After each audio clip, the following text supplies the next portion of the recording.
Jeremy Corbyn. Well, Mr. Speaker, there may well be other votes, and her Brexit strategy is clearly in tatters. Her deal has been twice rejected and is now dead. And she's not even asking her MPs to support her on it tonight.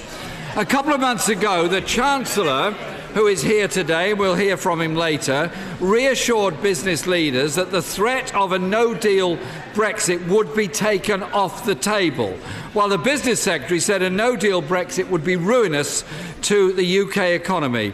Indeed, the government's own forecast suggests that no deal would knock 10% off the economy, damaging jobs and industry. Why is the Prime Minister still ambivalent about the outcome? Prime Minister. I say to the right honourable gentleman, I've been working for leaving the EU with a deal. Businesses and business organisations have been clear across the UK that they want MPs to back the deal. Yes, businesses worry about the uncertainty of Brexit, but there's one thing they worry about more, and that's a Corbyn government.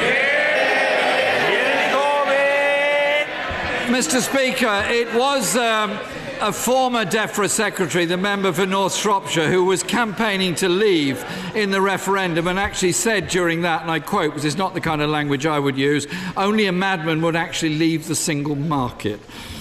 The Prime Minister has previously said you can't just reject no deal, you need to be for something.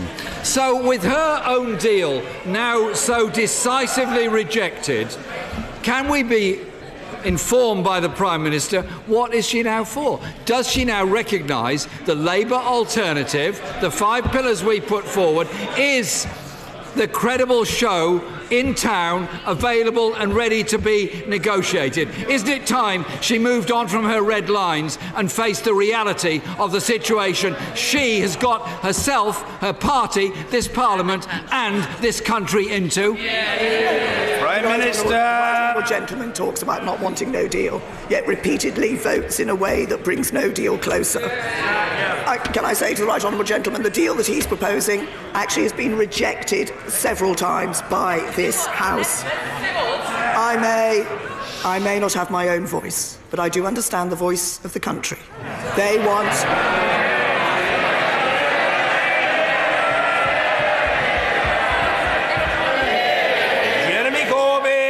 Speaker, I do have sympathy with the Prime Minister's voice, and I hope it soon recovers. I understand how painful this is. The Prime Minister's deal has failed.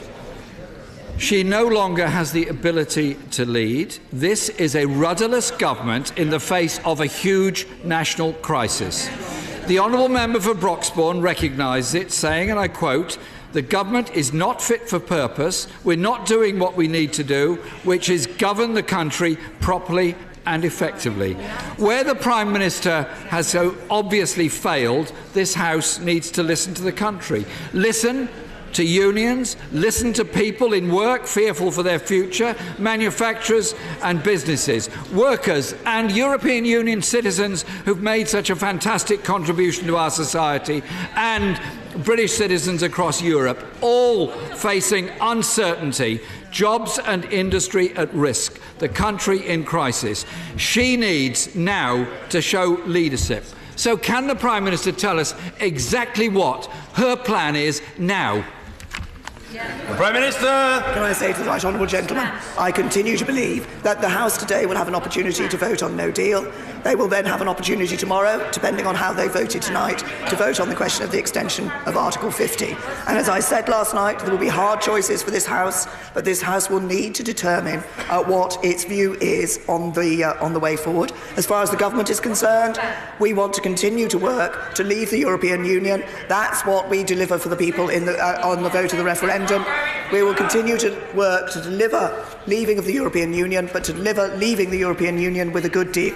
And as regards the right honourable gentleman, he doesn't agree with government policy. He doesn't even agree with Labour Party policy. He has nothing to offer this country. Andrew Rosinger.